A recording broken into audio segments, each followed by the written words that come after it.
स्वागत है दोस्तों आपका हमारे एक नए वीडियो में, जिसमें हम क्या पढ़ने वाले क्लास 12 की फिजिक्स। ठीक है, अब जानते हो एक सीरीज हमने स्टार्ट की है कि 90 प्लस टारगेट पूरा करने के लिए या 95 प्लस टारगेट पूरा करने के लिए। ठीक है, इसी लक्ष्य को पूरा करने के लिए हम क्या करते हैं, ढेर सारे मोस्ट इंपॉर्टेंट टॉपिक को अपने वीडियो में ऐड करते हैं। ठीक है, ऐड करने का मतलब जोड़ देते हैं। ठीक है, और पढ़ते भी हैं। ठीक है, और सीख जाते हैं। ठीक है, तो इसमें कोई चिंता की बात है नहीं। ठीक है, तो आप आसानी से 90 या 95 प्लस का टारगेट पूरा कर सकते हो। ठीक है, इसमें बिल्कुल भी कंफ्यूजन की बात नहीं है। ठीक है, तो आप प्लेलिस्ट को फॉलो कीजिए, पहले वीडियो से देखना स्टार्ट कीजिए और क्या कीजिए, लास्ट तक देखते जाइए। ठीक है, ज्यादा से ज्यादा कितनी 40 वीडियो बन जाएंगी, इससे ज्यादा तो नहीं होंगी। ठीक है, तो आप 40 वीडियो यानी 15-15 मिनट की 40 वीडियो अगर देखते हो तो आपका काम हो जाएगा। ठीक है, और अगर पास होने की दिक्कत है तो पास तो आसानी से हो सकते हो। ठीक है, तो पढ़ना स्टार्ट करते हैं। आज कल हमने पढ़ा था, क्या पढ़ा था कल कल हमने ढेर सारे मोस्ट इंपॉर्टेंट टॉपिक क्लास 12 के लिए पढ़ ही लिए थे। ठीक है, हम कल हाइगेंस का तरंग सिद्धांत पढ़े थे। ठीक है, आज पढ़ने वाले अध्यारोपण का सिद्धांत। ठीक है, हमें हमारा जो मेन टॉपिक है वो है व्यतिकरण। व्यतिकरण मतलब इंटरफेरेंस। इंटरफेरेंस को क्या कहते हैं हम हिंदी में, व्यतिकरण कहते हैं। ठीक है, तो व्यतिकरण पढ़ने से पहले में क्या पढ़ना पड़ेगा, अध्यारोपण। ठीक, अध्यारोपण का सिद्धांत। ठीक है, तो हम जब अध्यारोपण का सिद्धांत समझ जाएंगे तभी हम व्यतिकरण को क्या करेंगे, समझ पाएंगे। ठीक है, तो पहले क्या करते हैं, हम अध्यारोपण को समझ लेते हैं। ठीक है, अध्यारोपण का मतलब जब किसी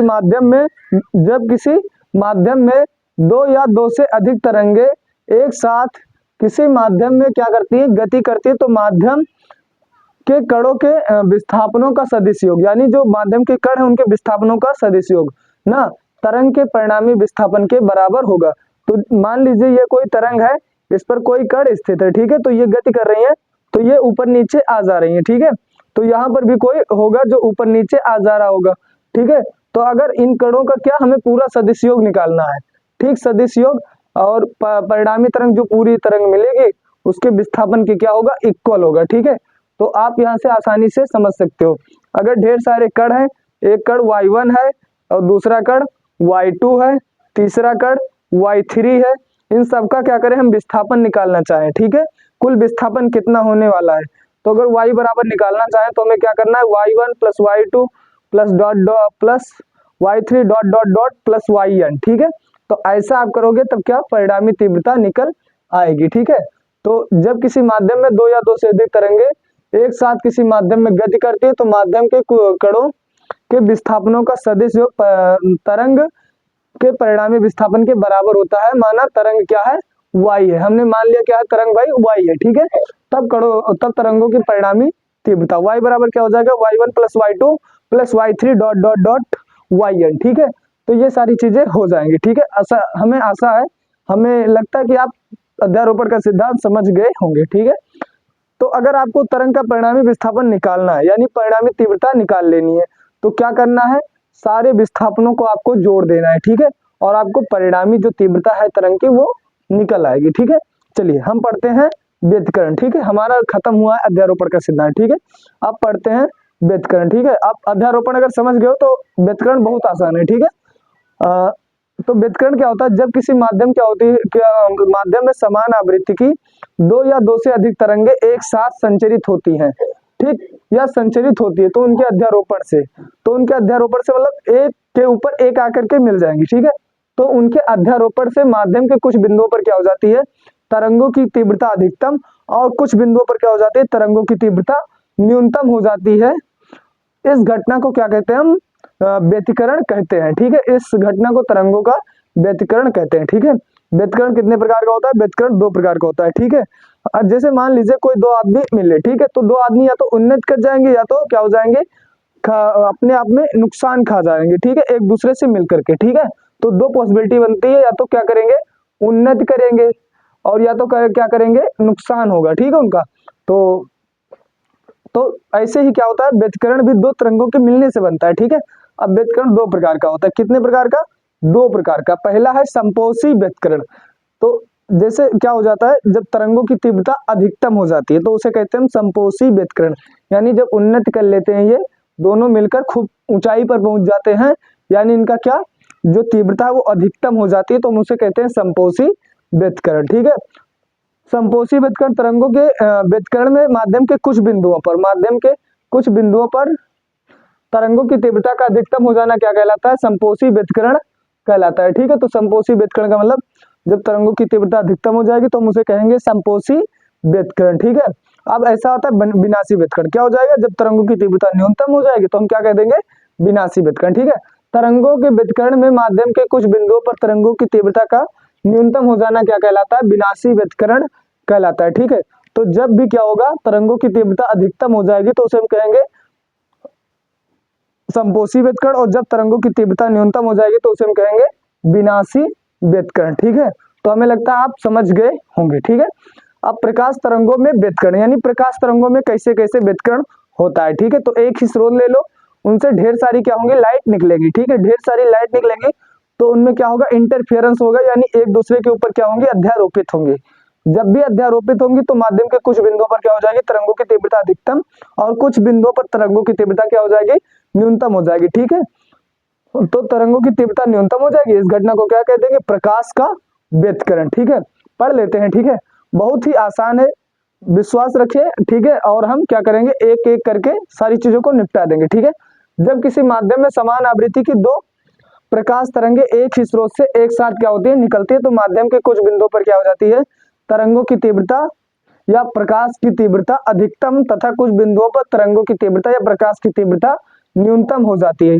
लाइट की इंटेंसिटी ज्यादा हो जाएगी या लाइट की इंटेंसिटी कम हो जाएगी, और इस घटना को क्या कहेंगे? हम प्रकाश का व्यतिकरण कहेंगे। ठीक है, इस घटना को हम क्या कहेंगे? प्रकाश का व्यतिकरण कहेंगे। ठीक है, अब अगला जो कंडीशन है कि प्रकाश के व्यतिकरण के लिए कौन कौन सी चीजें होनी चाहिए। ठीक है, तो होना आसान है। ठीक है, प्रकाश का प्रतिपालित व्यतिकरण। ठीक है, प्रतिपालित मतलब ये सारी कंडीशन होनी चाहिए। प्रकाश में के व्यतिकरण के लिए निम्नलिखित शर्तें आवश्यक हैं। अगर ये शर्तें हो, अगर ये चीजें फॉलो हो रही हैं तो क्या हो जाएगा?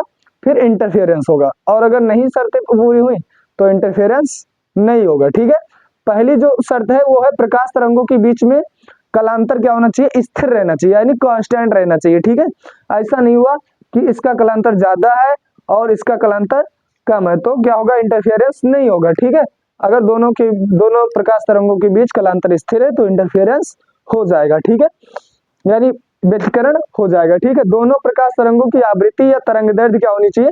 समान होनी चाहिए। आवृत्ति यानी फ्रीक्वेंसी और तरंग दैर्ध्य क्या होनी चाहिए?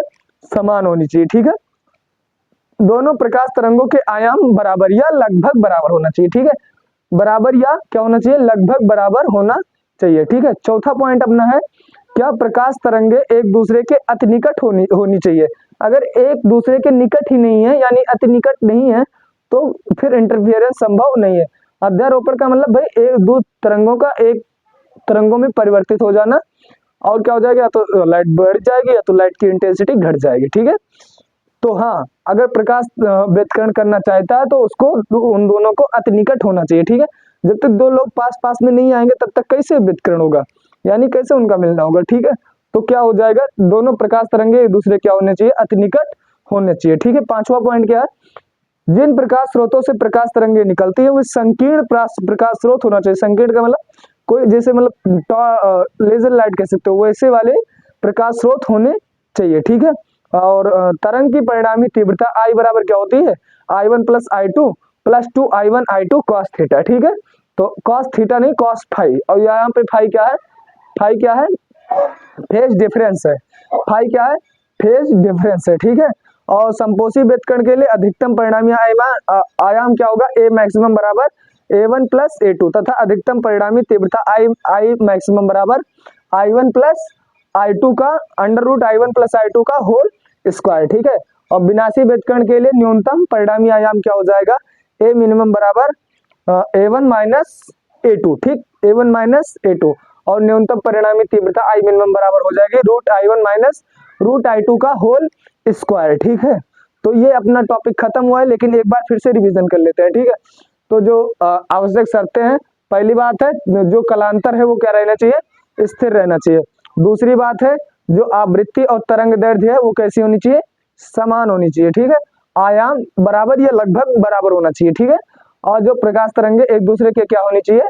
अति निकट होनी चाहिए। ठीक है, और जिन प्रकाश स्रोतों से तरंगे निकल रही हैं वो कैसे होने चाहिए, संकीर्ण प्रकाश स्रोत होनी चाहिए। ठीक है, कैसे स्रोत होनी चाहिए, संकीर्ण प्रकाश स्रोत होनी चाहिए। ठीक है, तो अब जो समपोषी व्यतकरण के लिए या तरंग की परिणामी तीव्रता बराबर क्या होता है, I बराबर I1 plus I2 plus 2I1 I2 cos phi. ठीक है, फाई क्या है, फेज डिफरेंस। ठीक है, यानी कलांतर है। ठीक है, फाई क्या है, कलांतर है, यानी फेज डिफरेंस है। ठीक है, समपोषी व्यतकरण के लिए अधिकतम परिणामी तीव्रता A मैक्सिमम बराबर क्या होगा, A1 प्लस A2। ठीक है, अधिकतम परिणामी तीव्रता क्या हो जाएगा, I मैक्सिमम बराबर root I1 plus root I2 का होल स्क्वायर। ठीक है, और ये हो जाएगा विनाशी व्यतकरण के लिए न्यूनतम परिणामी आयाम A मिनिमम बराबर A1 माइनस A2। ठीक है, A1 माइनस A2 और न्यूनतम परिणामी तीव्रता बराबर I मिनिमम बराबर क्या हो जाएगा, root I1 minus root I2 का होल स्क्वायर। ठीक है, तो हमें लग रहा है आप व्यतकरण समझ गए होंगे। क्या समझ गए होंगे, व्यतकरण समझ गए होंगे। ठीक है, तो अगर आप व्यतकरण समझ गए हो तो कमेंट बॉक्स में कमेंट करना। ठीक है, कि हमें समझ में आ गया है। ठीक है, और अगर नहीं आया तब भी कमेंट करना कि हमें समझ में नहीं आया। ठीक है, अगली बार हम और अच्छे ढंग से समझाने की कोशिश करेंगे। ठीक है, तो आज के लिए इतना ही, बाकी हम किसी और वीडियो में मिलते हैं, तब तक के लिए धन्यवाद।